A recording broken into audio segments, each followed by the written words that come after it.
Good morning, Ian Crouch with your 8:30 Hunter News update. It's believed a fire which destroyed a luxury yacht moored at Port Stephens broke out in the engine compartment. Firefighters were called to Dalbora Marinas at Nelson Bay around 7:30 last night, where a 70-foot yacht was on fire. They had difficulty gaining access to the vessel and called in an RFS boat to help contain the fire and stop it spreading to other craft moored at the marina. The yacht toppled and sank at the height of the blaze. Crews have remained at the scene through the night and have placed a boom around the yacht to contain a major diesel spill. The state's first motorsport resort is being created on the site of a former coal mine at Lake Macquarie. The Rhondda Colliery stopped operating in 1971. $95 million is being invested in building a resort, racetrack and adventure park on the site. Minister for the Hunter, Yasmin Catley, says it will be a massive boost for tourism for the region. The coal mine will turn into a tourist facility. All the rev heads from around the world can come to Lake Macquarie and get on the more than 5 kilometre track and speed their way around. In addition to that, there will be accommodation. Planning officials have given the go-ahead for a new housing estate at Midmai, despite concerns from residents and Newcastle Council about loss of habitat and urban sprawl. The Joint Regional Planning Panel has approved the 858-lot subdivision near the freeway. Council will discuss the implications at tonight's meeting, with New Italian Elms tabling a Lord Mayoral minute reiterating Council's opposition to the development and urging the government to call in the project. There's calls for a new container terminal to be put in place at the Port of Newcastle in a bid to boost the state's economy. It would see the removal of the current container cap, which leaves the port needing to pay a fee once a certain number of containers are shipped each year. Correct Planning and Consultation for Mayfield convener John Hayes says any new terminal would need to have the approval of a development application and community consultation. There's going to have to be a very thorough development application process to be looked at, and there's going to have to be community consultation. But if all that's done properly, that shouldn't be a bad thing, that should be a good thing. Newcastle Council is working to preserve some of Mayfield's most significant architectural history.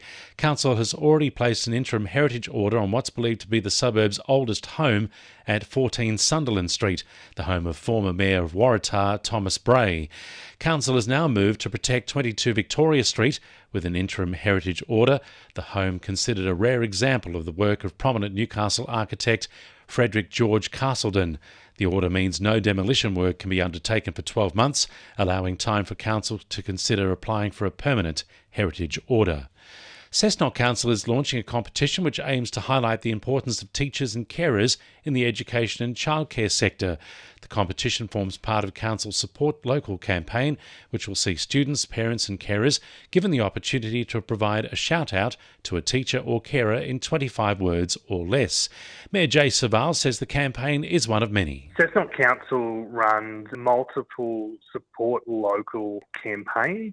And we aim to shine a light across many of our different sectors across the local government area. So this month the focus is about shining a light on our educators, our schools and our childcare centres that are doing a fantastic job in our region. The competition will run from the 1st to the 30th of April. 2NURFM Sport. The Jets women's team's search for a replacement keeper is becoming a race against the clock. 17-year-old Lily Rose Dunbar is the only shot stopper available for the side's final game of the regular season against Adelaide on Friday night.